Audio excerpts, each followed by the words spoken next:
Capítulo de número 15.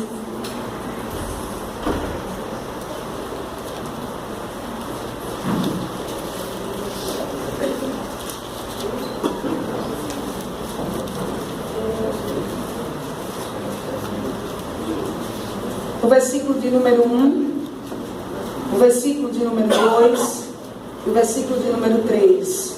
Lucas, capítulo de número 15. Ele diz assim: E todos os pecadores e publicanos se aproximaram de Jesus para ouvi-lo.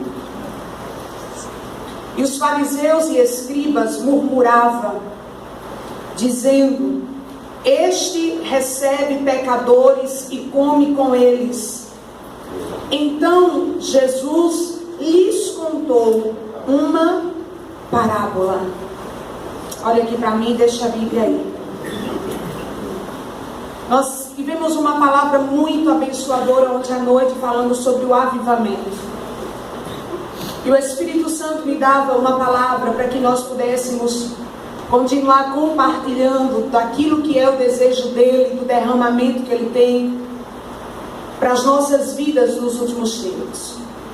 E ele falava comigo através exatamente do capítulo de número 15 do livro de Lucas, onde nós já ouvimos algumas vezes erroneamente que o capítulo de número 15 de Lucas traz 3 parábolas. Isso não é verdadeiro. Quem fez a divisão, quem escreveu, quem traduziu, dividiu em 3 parábolas. Mas nós estamos diante de 3 pedaços de história que compõem uma só parábola. E esta parábola, ela tinha uma urgência de ser ministrada porque Jesus estava sendo criticado, apontado, porque ele cedia o assento, a conversa, a comida com quem não tinha, aos olhos dos fariseus, nenhum mérito e nenhuma autoridade para estar aqui, porque não eram merecedores. Então Jesus começa a contar uma parábola. E ele começa a dizer, versículo de número 4: Quem de vós é o homem que, possuindo 100 ovelhas e perdendo uma delas, não deixa no campo as 99 e vai atrás da que se perdeu até encontrá-la, e quando a encontra, põe nos ombros alegremente, vai para casa e reúne os amigos e vizinhos, dizendo-lhes: Alegrai-vos comigo, porque já encontrei a minha ovelha perdida. Eu vos digo que da mesma forma haverá maior alegria no céu por um pecador que se arrepende do que por 99 justos que não necessitam de arrependimento. Ou qual era a mulher que tendo, e aí eu paro e chamo a sua atenção, Jesus não começou a lhes contar uma outra parábola, ele continua dando enredo aquilo que ele já estava falando, e aí ele começa a falar sobre a continuidade, falando sobre a mulher que perde uma dracma, e ele diz que tendo esta mulher 10 dracmas, se perder uma, não acende a lâmpada, varre a casa e procura diligentemente até encontrá-la, e quando a encontra, reúne as amigas e vizinhas, dizendo: Alegrai-vos comigo, porque encontrei a dracma que havia perdido. Eu vos digo que da mesma forma a alegria diante dos anjos de Deus por um pecador que se arrepende. Continuou Jesus. E aí nós começamos a falar a história que talvez seja uma das mais conhecidas, a história do filho pródigo. E nós podemos observar aqui que essa história, essa parábola única que Jesus contou e que dividiu em 3 momentos, ele estava dando uma responsabilidade aos pastores que deveriam ir atrás da ovelha perdida. Na mulher que perdeu a dracma, ele dá uma responsabilidade à igreja. Nós vamos falar rapidamente sobre ela. E depois ele fala sobre a responsabilidade que existe, o amor de Deus que alcança quem saiu. Ou seja, nessa história dividida que Jesus contou, ele disse: haverá da igreja uma necessidade dos pastores, do ambiente das ovelhas, para proclamarem o amor do Senhor. E eu quero nessa noite compartilhar com você, no meio dessa parábola que Jesus fala, ele fala de uma mulher que havia perdido uma dracma, e ela não aceitou perder a dracma. A palavra do Senhor diz que ela acende a candeia, varre a casa e procura diligentemente até encontrá-la, e depois ela reúne as suas vizinhas e faz uma festa. E o tema dessa festividade é avivamento, vivifica-nos, buscando o Espírito. E o Senhor falava comigo, a dracma, querido, ela fazia parte de uma cultura muito importante, nós não vamos nos deter a ela. Mas uma mulher que era pedida em casamento, ela logo recebia aquele cordão com 10 dracmas, para que ela levasse sobre a sua cabeça, dizendo para alguém, eu sou comprometida com alguém. E quando aquele noivo voltava, ela estava ali com as suas 10 dracmas, com o seu cordão completo, para devolver ao noivo, dizendo, eu te aguardei com integridade. Ela não podia aguardar com integridade e ter apenas 9 para devolver. Ela precisava ter as 10. No momento que essa mulher perde uma dracma, ela perde o título de fiel. E nenhum noivo aceitaria apresentar aquela mulher aos seus parentes e amigos sem que ela tivesse com aquela moeda de grande valor, que não era dela, ela havia recebido para representar a fidelidade no dia do seu casamento. E todas as vezes que a Bíblia Sagrada fala de uma mulher, ele está representando a igreja do Senhor. A moeda que se fala aqui, queridos, representava aquilo que era valor. E Deus nessa noite nos reúne aqui para dizer, chegou o tempo da igreja encontrar os valores que ela perdeu. A Bíblia não diz aqui por que essa mulher perdeu, não diz se ela estava atarefada, não diz se ela tinha problema com memória, não diz se veio alguém e tirou, não fala sobre isso. Mas a Bíblia diz que nessa história que Jesus conta, houve uma inquietação no coração daquela mulher. Enquanto ela não achou o valor que ela tinha perdido, ela não descansou. E eu glorifico a Deus, porque se você está aqui nessa noite, é porque o Espírito tem lhe incomodado a não aceitar perder os valores do reino e permanecer da mesma maneira. Porque eu quero lhe dizer uma coisa, tem gente que já perdeu 1, 2, 3 e já não está aí, porque já não acredita que o noivo está voltando. Mas eu e você fazemos parte de uma igreja que até é abatida, mas não é sucumbida. Nós fazemos parte de um povo que muitas vezes se entristece, mas não nega a fé, não retrocede. E eu quero te dizer nessa noite, se prepare, porque a candeia aqui representa o próprio Espírito Santo. Quando ele chega, não tem treva que fique. Quando ele chega, não tem certeza que fique. Ele faz uma obra gloriosa na nossa vida. E os valores que a igreja perde, ele devolve, porque ele é aquele que veio preparar a noiva para se encontrar com o Senhor Jesus. Acender a candeia, dá ao Espírito Santo o lugar que é dele. Ele é o único agente do avivamento. Não há homem, não há método, não há maneira. Somente precisamos preparar a lâmpada. Ele também não acenderá uma lâmpada que não está preparada, que não está forjada, que não há um propósito para ela. É preciso que haja preparação, porque quando o Espírito Santo de Deus vem, ele acende, queridos, de uma forma gloriosa. Aleluia. Aleluia. E quem é que vai fazer isso? É a igreja. Segundo, varre a casa e procura diligentemente. Varrer a casa e procurar diligentemente, no meu linguajar, tem outro nome, faxina. Uma faxina diverge de uma limpeza habitual. E o que é que difere uma faxina de uma limpeza habitual? É que nós tiramos as coisas do lugar e nós limpamos áreas que comumente não são limpas. Não é todo dia que se limpa o cantinho. Não é todo dia que se afasta o sofá do lugar para varrer embaixo. Às vezes na nossa limpeza corriqueira, nós passamos a vassoura no meio, levantamos um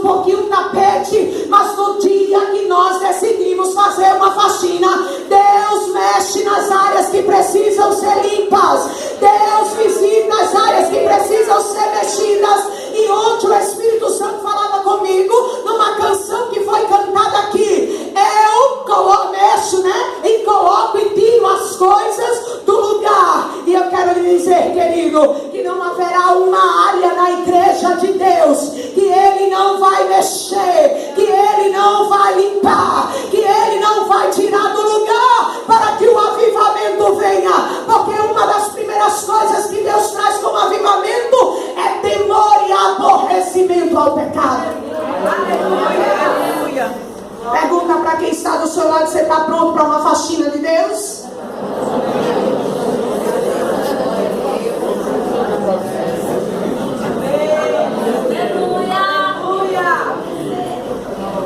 Onde Deus vai mexer, irmã? Vamos lá. Primeiro, quando a lâmpada é acesa e a limpeza na igreja começa, Deus começa primeiro a tratar o entendimento que nós temos dele. Talvez se eu perguntasse para você quem é Deus, você iria me dizer: Ele é o Senhor, Ele é o meu Pai. Mas existia na Bíblia um homem que sacrificava ao Senhor, que clamava ao Senhor, que oferecia votos ao Senhor pelos seus filhos. E no dia que a faxina passou na vida dele, ele disse: eu conhecia o Senhor só de ouvir falar. Deus está entrando na igreja para revelar quem Ele é.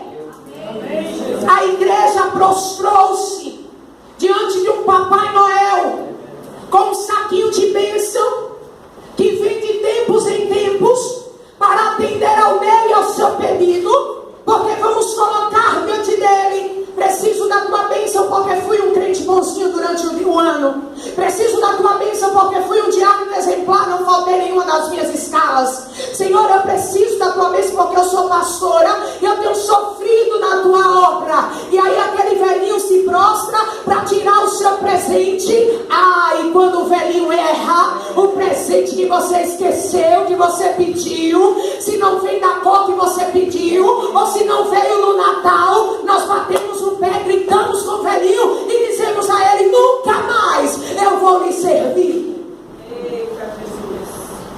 Só que eu quero dizer a você que uma igreja que encontra a dracma perdida, ela não tem essa postura. Ela anda olhando para o Senhor dizendo: se houver bênção eu te sirvo, se houver saúde eu te sirvo, mas se não tiver, eu adorarei pelo que tu és na minha vida. Queridos, o avivamento de Deus na nossa vida chega para revelar a identidade de um Deus que é onipotente, onisciente, onipresente, imutável, santo, amoroso, misericordioso, gracioso, Senhor de toda a terra. Que se eu adorar, Ele é Deus, e se eu não adorar, Ele permanece sendo Deus. Segundo, a faxina de Deus, prepara aí o teu ouvido, vem para nos mexer e trazer para nós a revelação de que não há erro e não há negação nas escrituras sagradas. Deixa eu lhe dizer uma coisa. Uma das leis que Deus deu a Moisés e que está lá, Levítico, Deuteronômio, está nos 5 livros que regem a lei do que o Senhor determinou para o seu povo. Não buscarás aos mortos, não consultarás aos mortos. E quando nós lemos isso, nós entendemos que é acender uma vela, que é ir no cemitério, que é procurar uma cartomante. Mas todas as vezes que a igreja se prostra diante de uma filosofia, diante de um sociólogo, diante de alguém que dá autoajuda, nós estamos consultando os mortos, porque não há vida espiritual em quem não discerne a palavra de Deus. Deixa eu te dizer uma coisa: Deus vai arrancar das nossas mãos as revistas, os livros de autoajuda para colocar na nossa mão a inerrante palavra de Deus. Não há avivamento se não for pela palavra. doutrinas humanas, métodos humanos, para conduzir o povo de Deus. E quem deseja conduzir o povo de Deus tem que receber as ordens lá de cima. Deixa eu lhe dizer uma coisa que talvez você não tenha despertado. Não é o mundo que precisa ensinar a igreja, é a igreja que precisa ensinar ao mundo. Jesus não foi por orgulho, não foi por insubmissão, mas não se encontra na Bíblia Jesus assentado, recebendo de quem não tinha comunhão com o alto, vigor do alto, recebendo ensinamento sobre o seu ministério, não. Onde Jesus passava, alguém parava para aprender com ele. A igreja parou nos parâmetros humanos, e vem agora alguém que não entende do dono da igreja, não tem comunhão com ele, para dizer como deve ser o crescimento, o ajuntamento, os cultos. Eles querem ditar como deve ser a sua comunhão com o Senhor. E eu quero te dizer que isso é consultar quem não tem vida. Mas o Espírito Santo de Deus está passando com uma faxina na nossa vida, para que você ame a palavra de Deus, para que você coma a palavra de Deus. Irmã, eu não gosto de ler, peça fome a Deus, porque Ele vai te dar. Você já viu que há uma batalha espiritual para ler a Bíblia? Assiste um filme 2 horas, não dá um cochilo. Pega a Bíblia, vem uma unção. Uma unção de morto mesmo.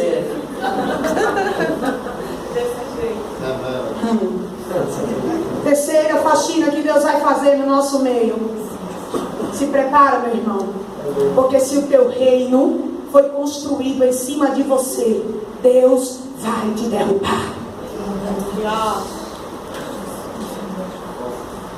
Reinos construídos em cima de homens, Deus está derrubando. Porque quando o avivamento vem, só há um foco, é Ele. Só há um autor e um consumador da nossa fé, é Ele. E eu me entristeço muito quando eu vejo alguém caindo e blasfemando. Mas o Senhor é justiça, e Ele declarou na sua palavra: eis que a minha glória eu não darei a outro. Sabe o que eu tenho dito lá na minha igreja? Antes de cantar o hino, vai observar a letra. Glória a Deus. Cheguei num congresso de jovens, e eu quero omitir aqui o louvor, mas vou dizer o conteúdo, que o meu propósito não é envergonhar nem falar de cantor nenhum. Mas o hino dizia: quando eu entro, Deus entra. Quando eu prego, Deus prega. Quando eu canto, Deus canta. Quando eu mando, Deus obedece. Aí os jovens começaram a olhar assim para mim. A dirigente começou a olhar e eu disse: vamos parar o ensaio agora. Vai cantar o hino, mas vai inverter as bolas. Quando ele entra, eu entro. Quando ele prega, eu prego. Aleluia. Quando ele canta, eu canto. Aleluia. Quando ele manda, eu obedeço. Glória. A igreja perdeu o valor de quem é o homem. Somos regenerados, querido, pelo processo da cruz. Em nós mesmos não há justificação, não há regeneração, e é abominação quando o homem ocupa o lugar que é do Senhor. Eu glorifico porque desde ontem eu tenho ouvido aqui: Deus é santo, quero ser como o Senhor é, me ensina a ser manso, me ensina a ser humilde. Desde ontem eu estou cantando isso. Aleluia. O nosso lugar, querido, só é de honra quando nós nos apresentarmos lá. Quando nós chegarmos com as nossas dracmas diante dele para dizer: fui fiel ao Senhor. Muito me admiro de pessoas que batem no peito e dizem: se eu sair do ministério, a obra se acaba. Se eu sair da direção, se acaba o grupo. Se eu deixar de pregar, o Brasil não vai para frente. Querido, se nós deixássemos de fazer qualquer coisa, Ele salva quem Ele quer, usa quem Ele quer, Ele traz do mundo e se prepara, porque tem uma geração de gente que Ele está salvando, justificando, purificando para fazer a obra dEle. Nós precisamos ter cuidado. E os pastores que estão aqui, eu digo com muita humildade, mas também com muita ousadia: cuidado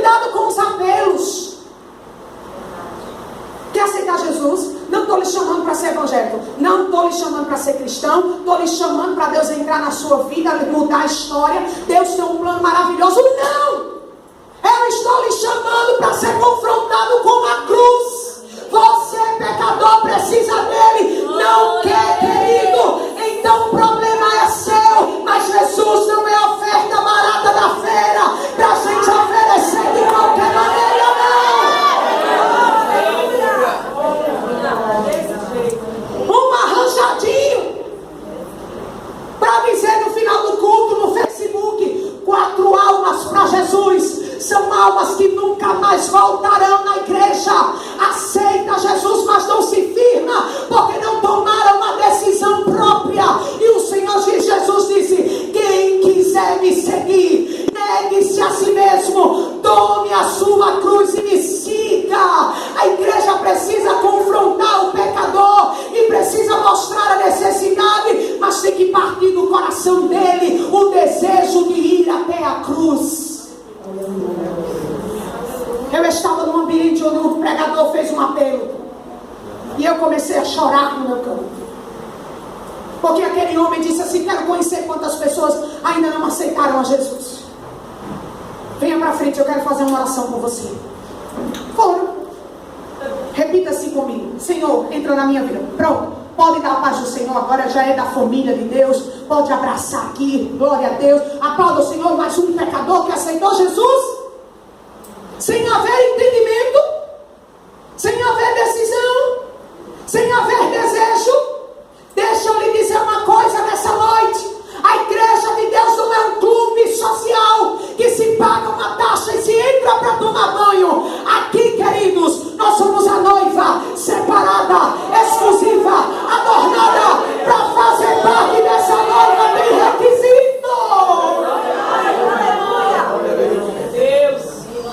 Honramos os itinerantes que andam andando por aí. Que Deus guarde e abençoe todos eles, porque também faço parte deles. E nos alegramos porque tantas almas foram salvas, mas não conseguimos honrar um pastor que tem 20 membros. Olhamos para um pastor que tem 20 membros como um fracassado. Deus não pode ser a vida deste homem. 20 membros, tem um pecado escondido. Mas 20 almas que estão firmes, 20 almas que têm dracma nas mãos, 20 almas que se converteram genuinamente, 20 almas que decidiram ser fiéis e que se a trombeta soa hoje, eles sobem. Eu não sou contra números, mas eu encontro na Bíblia Jesus pregando para muitas multidões. Mas depois que a multidão se ia, um grupo chegava mais perto dele, e era naquele grupo que havia milagre, que havia multiplicação. Não estou preocupado se meu nome está na internet, se tem agenda, se não tem agenda, se somos conhecidos ou não. Uma coisa eu sei: tem almas que eu estou cuidando, estou velando, pagando o preço da lavassura e da candarabacéria. Acompanho o crescimento, alimento, exorto e cuido, porque naquele dia, se ele me confiar 30, eu quero apresentar as 30 ao Senhor. Aleluia. Paul Washer, ele disse uma coisa muito interessante. Já estou encerrando. Pregando no Canadá, numa igreja de 20 pessoas, 30 quilômetros do Alasca. De repente entra o Senhor na igreja. Um homem muito forte, muito musculoso. E aquele homem senta, e enquanto ele ministra a palavra do Evangelho, aquele homem não consegue levantar os seus olhos, não consegue esboçar alegria. E ao final de sua palavra, ele se aproxima daquele homem e diz: Senhor, alguma coisa errada com o Senhor? Eu nunca vi em toda a minha vida um homem tão triste. E ele disse: eu tenho 3 semanas de vida. Olha aqui os laudos. Estou com a doença em estado terminal. Eu penso que se eu estivesse ali naquele momento, eu ia dizer para ele: então você precisa fazer uma oração agora recebendo Jesus. Você não pode sair daqui sem entregar a sua vida ao Senhor. Mas ele disse: eu cancelei a viagem do outro dia para ensinar-lhe a palavra. E comecei a mostrar quem ele era na cruz, o estado pecaminoso dele. Até que lemos e lemos e lemos. E uma semana depois, e tantos dias, ele novamente lendo João 13,16, ele começa a ler a palavra, porque Deus amou o mundo de tal maneira que deu seu Filho unigênito para que todo aquele que nele crê não pereça, mas seja salvo. E ele começa a chorar e começa a dizer: então eu sou salvo, porque eu já creio em Jesus Cristo, e eu quero declarar Ele como Senhor da minha vida. Aí ele diz: chegou a hora de fazer a oração de recebimento do entendimento e da conversão. Quando eu escutei esse testemunho, eu disse: Senhor, quantas almas te receberam sem ao menos saber o que estavam fazendo? Nos cultos e de igrejas mais tradicionais, se dá uma alergia quando o pastor encerra o culto e não faz o apelo.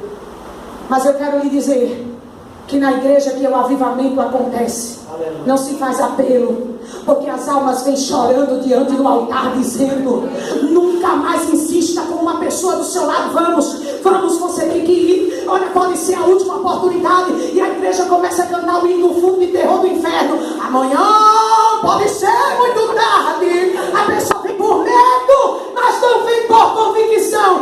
Esse não é o papel da igreja. Acende a lamparina, ensina a palavra, e a igreja vai multiplicar com ousadia e entendimento. Aleluia. Quarta faxina que Deus vai fazer: esgota-se o tempo de aceitar o pecado. Não é pecado mais, pela psicologia, é um transtorno. Por outras igrejas, um encosto. Mas Jesus fala a quem se aproxima dele: vai e não peque. Então ele estava chamando que quem peca de pecador. E se era pecador, tinha pecado.